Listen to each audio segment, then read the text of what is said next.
It wasn't until I reached the age of 59 that I truly understood the extent of life's experiences I had overlooked. That was the year everything transformed. When I began to ponder, Grace, what has restrained you all these years? What have you chosen to forego? The inquiry struck me as both a chastisement and an epiphany. Confronting the truth was no simple task. Yet the revelations lay in wait, revealing themselves to me in the most unforeseen manner. As I embarked on the task of clearing out the attic of my old house, a space I had deliberately steered clear of for more than 10 years, the moment unfolded with an air of anticipation. Since William, my husband of 35 years, had passed away, that space had transformed into a quiet sanctuary for memories I found too painful to revisit. Yet on that day, an unexpected surge of resolve compelled me to face it head-on. The attic unfolded before me, precisely as I had recalled, a labyrinth of dusty boxes, neglected treasures, and a lingering mustiness that constricted my breath. As I neared the first box, I carefully pried it open, revealing a photo album that had long been hidden from my sight. The mere sight of it rendered me motionless. With deliberate care, I lifted the cover, and the initial image arrested my attention completely. It hails from my 20s. There I stood, basking in the warmth of the sun on a pristine beach, a cocktail cradled in one hand, laughter spilling forth as if the world had melted away. Adorned in a striking yellow bikini and large sunglasses, I exuded an air of carefree confidence, as if the burdens of life could not touch me.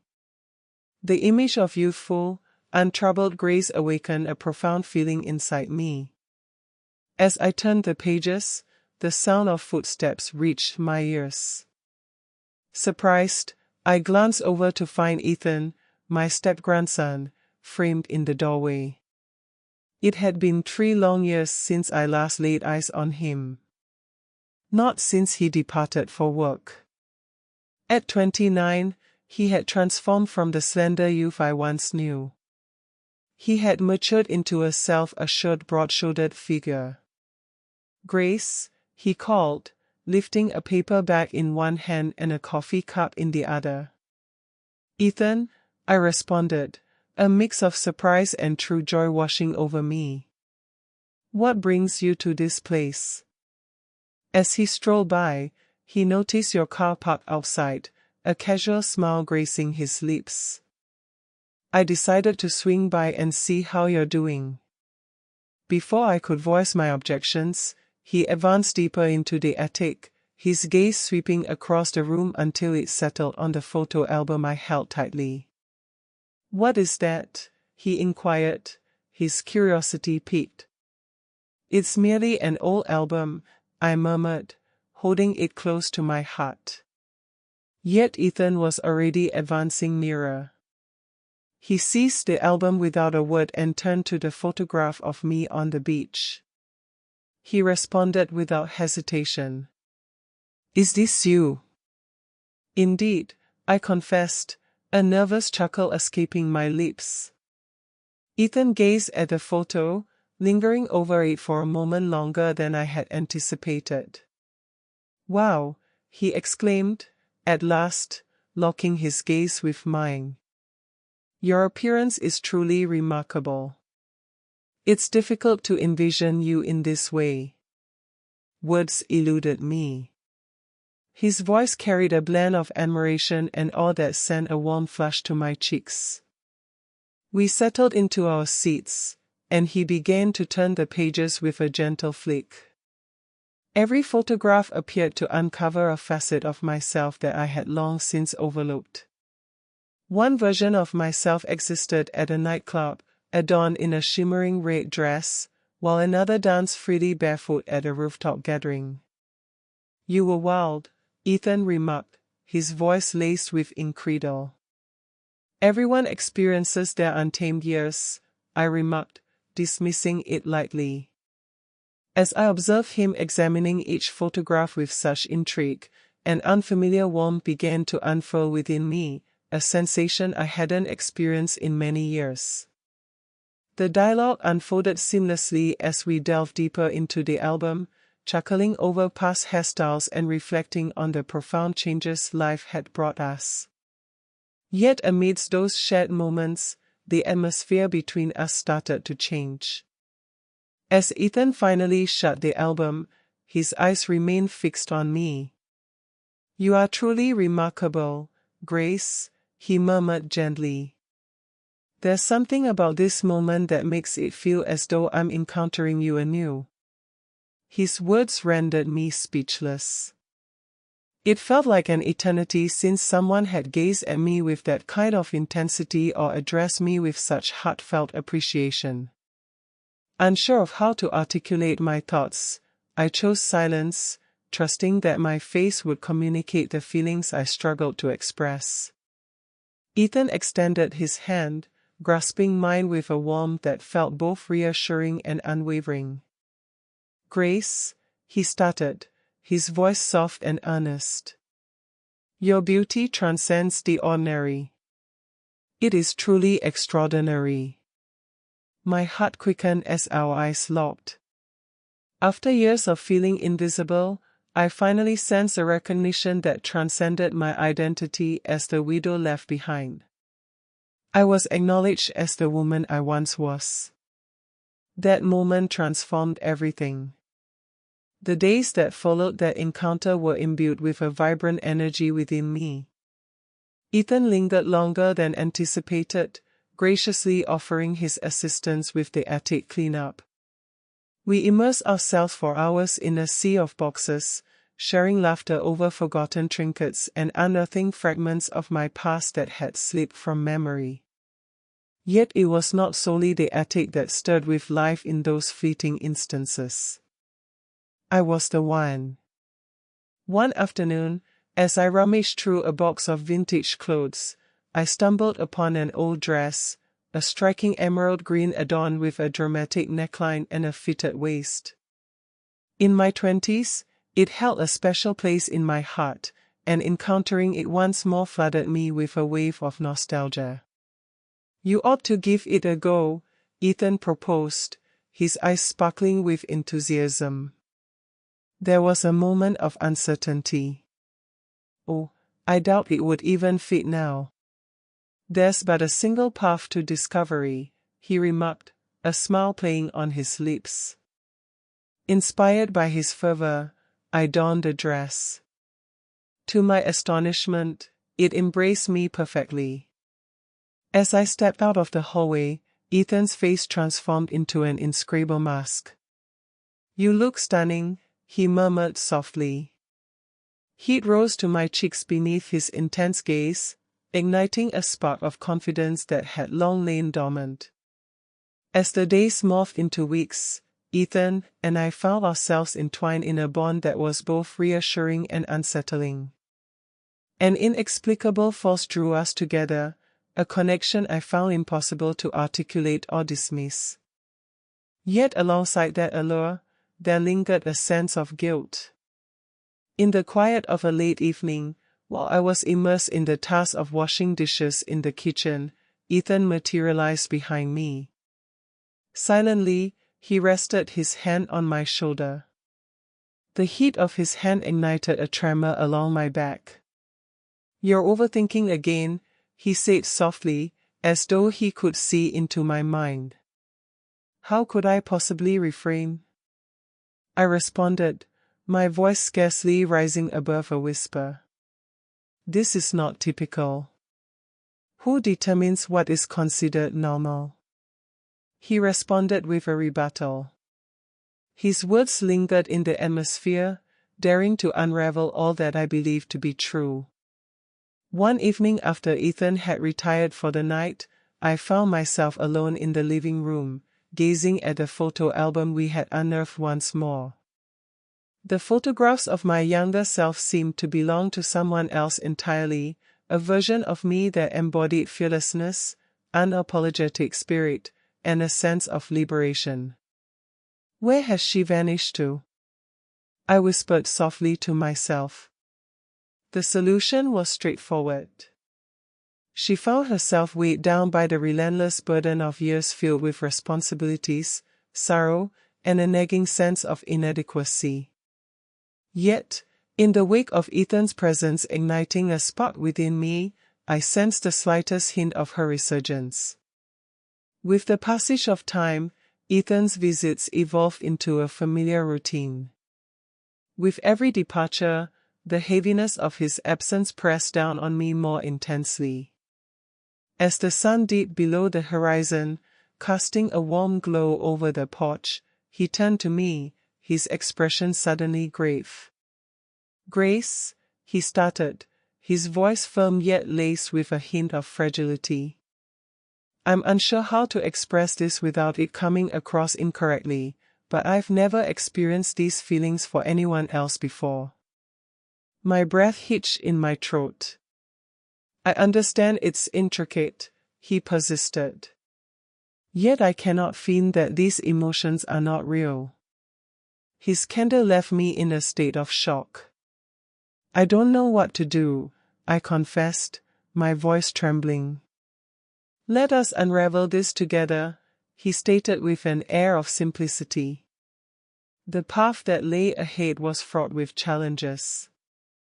We encountered scrutiny, uncertainty within ourselves, and an endless stream of inquiries regarding the essence of our connection.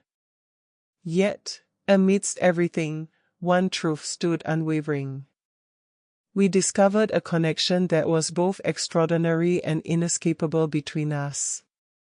After years of numbness, I experienced a profound sense of vitality, a genuine aliveness. As I gazed into Ethan's eyes, a realization washed over me. Life is far too fleeting to allow fear to restrain me any longer. Following that conversation on the porch, I became ensnared in a tumultuous sea of emotions. Ethan's words echoed in my thoughts, infusing my silent moments with a blend of anticipation and discomfort. The notion of seeking anything beyond our bonds seemed simultaneously unattainable and destined. I was acutely aware of the whispers that would follow, the scrutiny that would inevitably arise. The murmurs of neighbors seemed to echo in my ears, accompanied by the pointed disapproval of family members. William's family, in particular, would never grasp the situation. They would perceive it as a profound betrayal of his memory. Yet, William had been absent for more than 10 years. Was it truly so misguided to seek joy once more? One day, while Ethan and I rummaged through a box of old letters, I stumbled upon a letter that William had penned to me before he left this world. It lay nestled within an envelope inscribed "To Grace when you need it most." My hands quivered as I unsealed it. Ethan, acutely aware of the weight of the situation, settled into silence next to me. In his tidy, recognizable script, William Unk's words seemed to transcend the boundaries of time. Should you find yourself perusing these words, it signifies that I am no longer present beside you. It is important for you to understand that the deepest happiness I have ever experienced came from loving you. Yet existence continues even when one of us departs. It is a treasure intended to be experienced completely and without remorse. Should you ever feel an attraction to another, someone who brings laughter reminiscent of our shared moments or reflects the beauty and vibrancy within you, embrace it fully. Adore them. Embrace life for the both of us. As I approached the conclusion, tears cascaded down my cheeks. Ethan's hand rested on my back, his touch anchoring me as I took in William's last gift. A blessing I had not anticipated, but one I truly needed. "Are you all right?" Ethan inquired softly. I nodded, my voice trembling. I believed that to be the case. Yet the reality was I found myself uncertain of my emotions. Respite, thankfulness, or perhaps it is merely the crushing burden of potential. Even with William's assurances, the path ahead was anything but straightforward. Each encounter with Ethan was imbued with a palpable intensity, as though the atmosphere surrounding us crackled with energy. I observed details that had previously escaped my notice. The way his eyes crinkled with joy, the rich resonance of his laughter, the subtle yet profound strength he exuded. One evening, as we lingered in the kitchen, crafting dinner together, our hands grazed each other while we both reached for the same cutting board. The contact extended beyond what was required, and as our gazes intertwined, an unvoiced understanding flowed between us. I took a step back, my heart racing in my chest. "This is complicated," I whispered. Ethan placed the cutting board aside and pivoted to meet my gaze completely. "It doesn't have to be," he remarked. "It is," I maintained, clutching the edge of the counter for stability. "I am your step-grandmother. This is not typical." "Who determines what is deemed normal?" he retorted, reflecting his previous sentiments. I averted my eyes, unable to confront his stare. "Conversations will unfold. They will pass judgment. Let them," he declared with conviction. "They remain unaware of who we truly are. They remain unaware of the trials we faced, of the significance we hold for one another." His certainty was simultaneously comforting and frightening. Before long, whispers began to circulate. A neighbor caught sight of Ethan departing from my home late one evening and promptly set about sharing the news. By the next week, murmurs had escalated into bold confrontations. One afternoon, while making my way to the market, I caught snippets of conversation between two women, their voices low and conspiratorial. "Can you imagine, Grace, of all individuals and with her step-grandson? It's utterly revolting," the other responded. "She ought to feel a sense of shame." Their words pierced through me, yet I held my head high and strode past them, refusing to acknowledge their existence. Yet within, I was disintegrating. Upon my return home, I found Ethan patiently awaiting me on the porch. His presence, firm and resolute, stirred emotions within me, causing tears to well up in my eyes. "They're talking about us," I murmured, my voice quaking with uncertainty. "Let them," he replied, drawing me into a warm and reassuring embrace. "They hold no significance."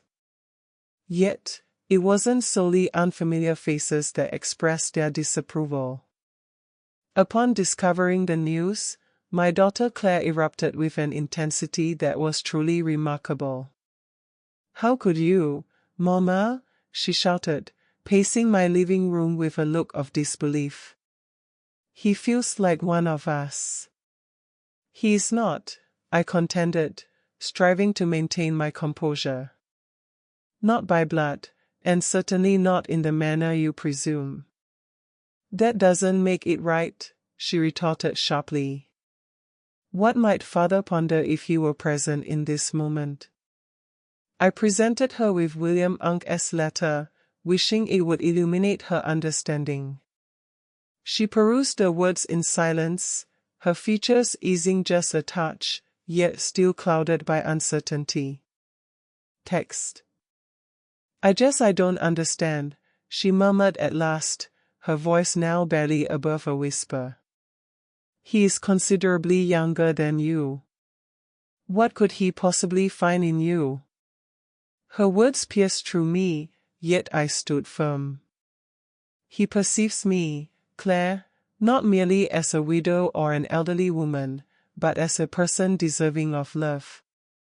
As the weeks stretched into months, Ethan and I braved the tempest of judgment side by side. There were instances when the weight of the pressure seemed insurmountable, leading me to contemplate whether it might be simpler to just turn away. Yet, whenever uncertainty began to seep in, Ethan stood by to remind me of the purpose behind our struggle. He inspired me to unearth the facets of my being that I had concealed throughout the years. We embraced the art of dancing, a passion I had set aside since my 30s.